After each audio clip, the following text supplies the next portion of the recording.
Hi, hearty welcome to you. So we are solving examples as part of inverse trigonometric functions. Let's look at this example.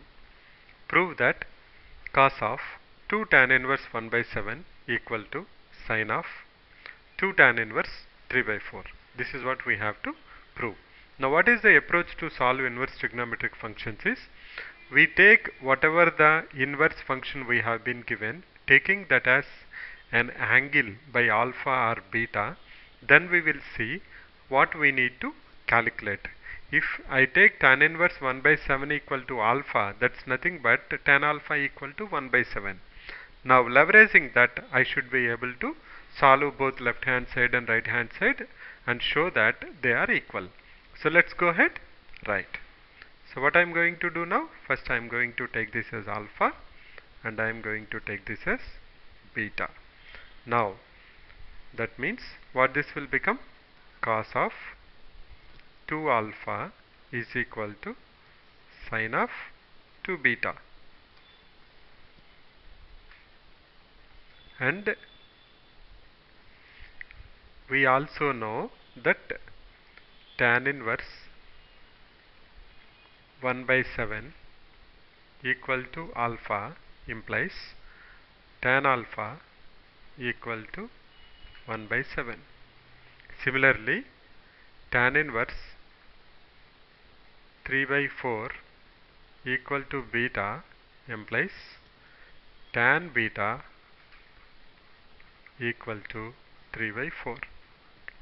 Now this is what we know. So now we have to prove that cos 2 alpha equal to sin 2 beta. Now how I can write cos 2 alpha as, I can write it as sine of 90 minus 2 alpha equal to sine of 2 beta. If you take sine, if you take off sine on both sides, you will have pi by 2 equal to 2 alpha plus 2 beta.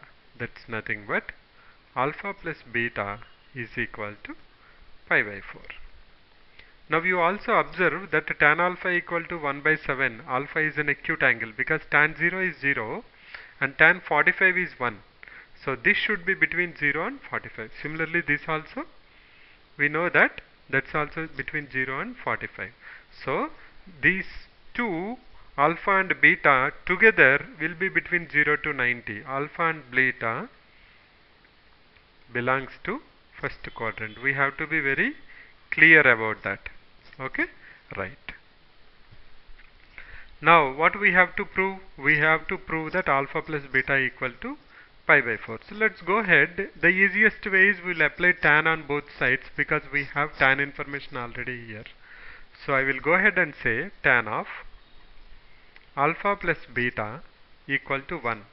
If I am able to prove that tan of alpha plus beta equal to 1, that is nothing but proving that cos of 2 tan inverse 1 by 7 equal to sine of 2 tan inverse 3 by 4, because we have taken tan inverse of 1 by 7 as alpha and tan inverse of 3 by 4 as beta, and we have seen that alpha plus beta equal to pi by 4. So tan of alpha plus beta equal to 1, which is nothing but tan alpha plus tan beta by 1 minus tan alpha into tan beta. Now what is tan alpha? 1 by 7. What is tan beta? 3 by 4 divided by 1 minus tan alpha into tan beta. You can cross check this. This is nothing but equal to 1. I will do one more step here. If you take LCM here as 28, 4 plus 21, that is 25 by 28.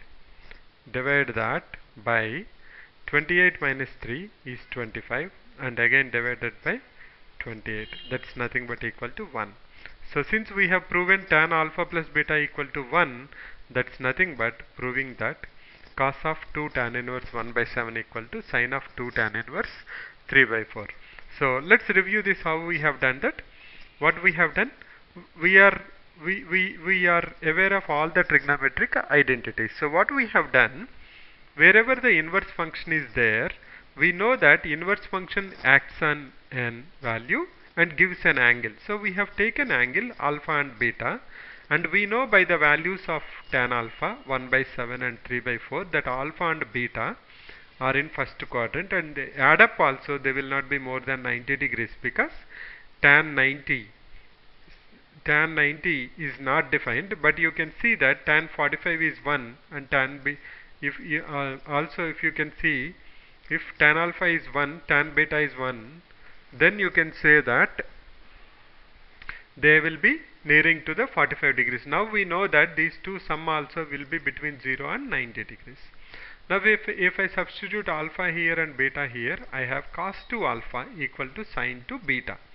I can keep them in both in the same trigonometric ratio, sin of pi by 2 minus 2 alpha equal to sin 2 beta. Now I can take sin of pi by 2 equal to 2 alpha plus 2 beta, or alpha plus beta equal to pi by 4. Now once I am able to get these conditions, now it's pretty simple because I have tan alpha, I have tan beta. So I will apply tan on both the sides. It becomes tan alpha plus tan beta by 1 minus tan alpha tan beta, which simplifies to 1. So in the next video we will solve some more interesting problems. Thanks for visiting. Bye for now.